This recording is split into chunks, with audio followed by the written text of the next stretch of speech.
নীলাচল পাহাড়ের বুক চিরে যখন ব্রহ্মপুত্র লাল হয়, অম্বুবাচীর সেই আদিম ও অলৌকিক আখ্যান, আষাঢ়ের চেনা আকাশ, চারিদিকে মেঘের ঘনঘটা, আর তার মাঝেই অসমের গুয়াহাটির নীলাচল পাহাড় সেজে উঠছে এক অনন্য রহস্যে। প্রতি বছর এই সময়টায় সারা দেশ থেকে ছুটে আসেন হাজার হাজার সাধু, তান্ত্রিক, অঘরী আর কৌতূহলী মানুষ।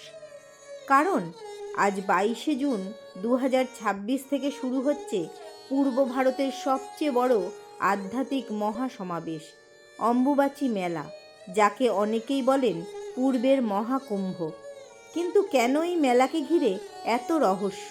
কেন এই 4টে দিন গোটা ভারতবর্ষের সনাতন ভাবাবেগ থমকে দাঁড়ায় এক অদ্ভুত শ্রদ্ধায়?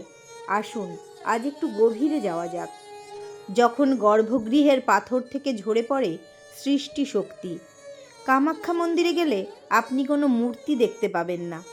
সেখানে আছে একটি পাথরের ফাটল বা যোনিপীঠ, যা থেকে প্রতিনিয়ত একটি প্রাকৃতিক ঝর্ণা প্রবাহিত হয়।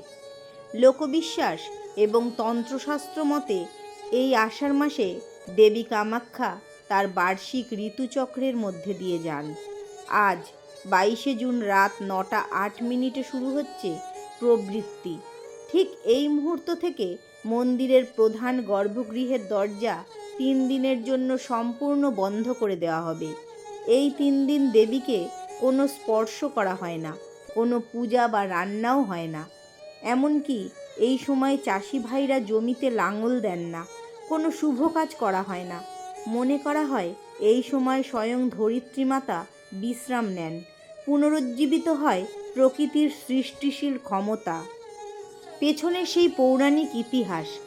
এই অলৌকিক বিশ্বাসের শিকড় লুকিয়ে আছে দক্ষযজ্ঞের সেই ভয়ানক সতীদাহের গল্পে।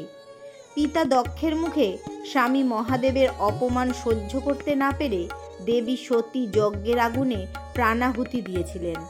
শোকাতুর ক্রুদ্ধ শিব তখন সতীর মৃতদেহ কাঁধে নিয়ে শুরু করলেন প্রলয়ঙ্করী তাণ্ডব। মহাবিশ্বকে ধ্বংসের হাত থেকে বাঁচাতে ভগবান বিষ্ণু তার সুদর্শন চক্র দিয়ে সতীর দেহ 51টি খণ্ডে বিভক্ত করেন।